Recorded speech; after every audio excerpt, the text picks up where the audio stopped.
have covered Unit 1 of Microeconomics, and in Unit 2 we have covered concept of utility, types of utility, law of diminishing marginal utility, relationship between total utility and marginal utility, and consumer equilibrium under utility approach.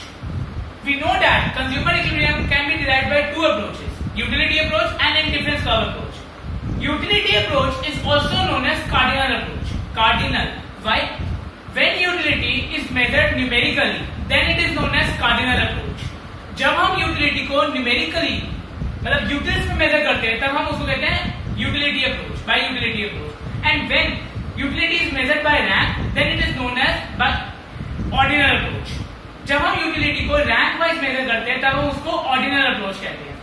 आज हम बात करेंगे indifference curve की. Indifference curve is a curve that shows various combination of two goods which give same level of satisfaction to the consumer. Indifference curve एक ऐसा curve है जो various combination दिखाता है टू गुड्स की जो सेम लेवल ऑफ सेटिस्फैक्शन देते हैं कंज्यूमर को. टू गुड्स कौन से हो सकते हैं? For example, apple and orange may give consumer same level of satisfaction.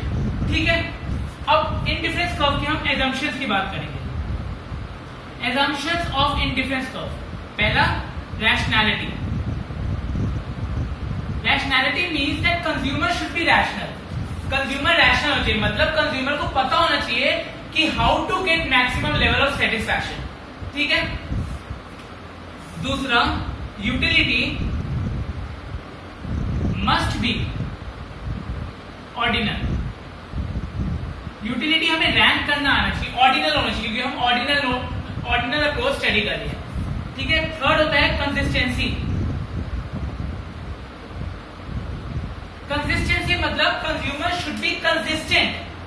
मतलब अगर कंज्यूमर एक पॉइंट ऑफ टाइम पे कह रहे हैं कि combination 1 is preferred over combination 2, तो वो दूसरे टाइम पे ये नहीं कह सकता कि combination 2 is preferred over combination 1. एक कंसिस्टेंसी होनी चाहिए, कंज्यूमर कंसिस्टेंट होना चाहिए कंज्यूमर. Fourth, transitivity.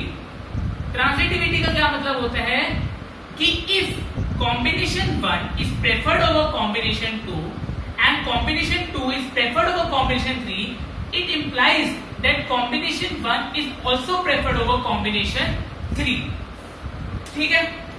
अब हम इनडिफरेंस कर्व का शेड्यूल देखते हैं और इनडिफरेंस कर्व ग्राफ से स्टडी करते हैं.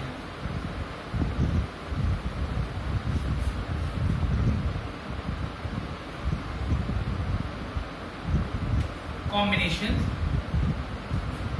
Good x, good y, MRS, marginal rate of substitution is the rate at which one good is sacrificed to gain an additional unit of other good. ठीक है. एक combination में हम 1 unit of good x ले रहे हैं और 20 unit of good y ले रहे हैं. बी कॉम्बिनेशन में जब हमने 2 यूनिट्स ऑफ गुड x लिए, 2 यूनिट जब हमने गुड x के लिए, तो हम 12 यूनिट ऑफ गुड y ले रहे हैं. तो मतलब 8y is sacrificed to gain 1 additional unit of x. Similarly, 5y is sacrificed to gain 1 additional unit of x. 3y is sacrificed to gain 1 additional unit of x. तो जब हम इसको plot करेंगे ग्राफिकली, तो हमारा इंडिफरेंस कर्व कैसा होगा? Good y, good x.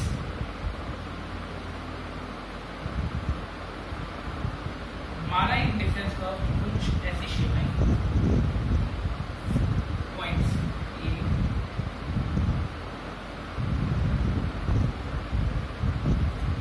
ठीक है. अब इस कर्व को देखते वक्त हम प्रॉपर्टीज ऑफ इंडिफरेंस कर्व निकाल सकते हैं. प्रॉपर्टीज क्या होंगी इंडिफरेंस कर्व की? First, indifference curve is downward sloping. Indifference curve हमारा डाउनवर्ड स्लोपिंग होता है.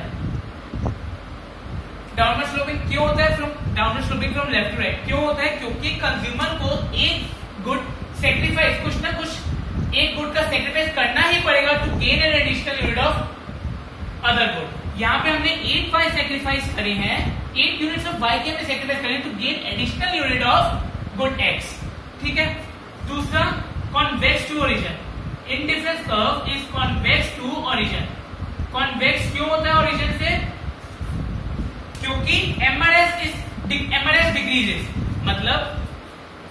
कॉम्बिनेशन बी पे हमने 8y सेक्रीफाइस करें to gain additional unit of x और कॉम्बिनेशन सी पे हम 5y सेक्रीफाइस करें to gain additional unit of x, मतलब हमारा MRS डिक्रीज हो रहा है। इसको अगर हम ग्राफ में देखें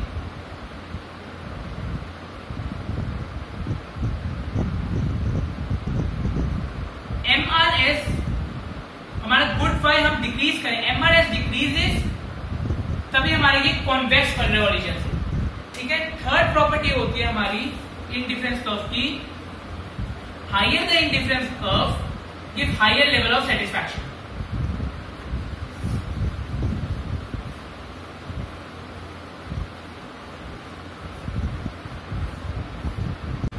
थर्ड प्रॉपर्टी क्या थी हमारी, हायर द इंडिफरेंस कर्व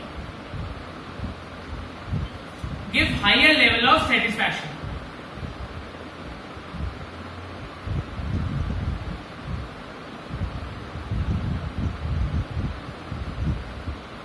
इसका मतलब हम समझने के लिए ग्राफ बनाते हैं, गुड वाई गुड एक्स। हम एक ग्राफ में 3 इंडिफरेंस कर्व लेते हैं, C2 IC3।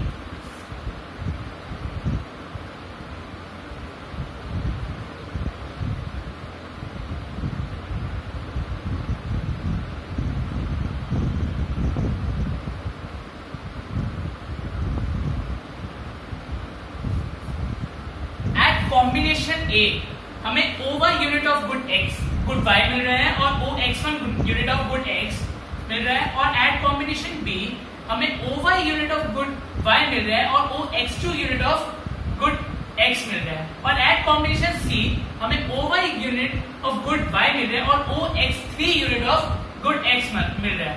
तो इसका क्या मतलब होगा कि combination C is monotonically preferred over combination B and combination A, ठीक है। तो इसलिए है higher the indifference curve give higher level of satisfaction to a consumer, ठीक है। और जब एक से ज्यादा इंडिफरेंस कर्व हम एक ग्राफ पे दिखाते हैं तो हम उसको क्या कहते हैं, इंडिफरेंस मैप, ठीक है। ये प्रॉपर्टी भी होगी। अब हमारी फोर्थ प्रॉपर्टी आती है two indifference curve never intersect each other.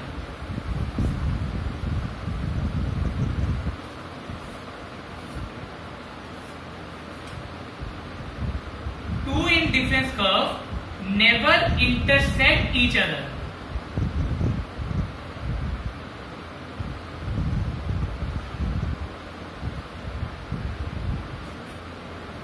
इसको हम प्रूफ करेंगे। हम एज्यूम करते हैं कि two indifference curve can intersect each other. Good x, good y. IC1 IC2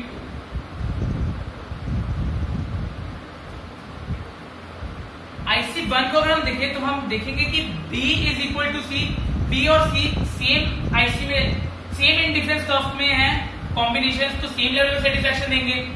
and indifference curve 2 को अगर हम देखें तो A and C point A, combination A और कॉम्बिनेशन C पे सेम लेवल ऑफ सेटिस्फैक्शन मिलेगी according to IC2, but A is not equal to B, implies that two indifference curves can never intersect each other.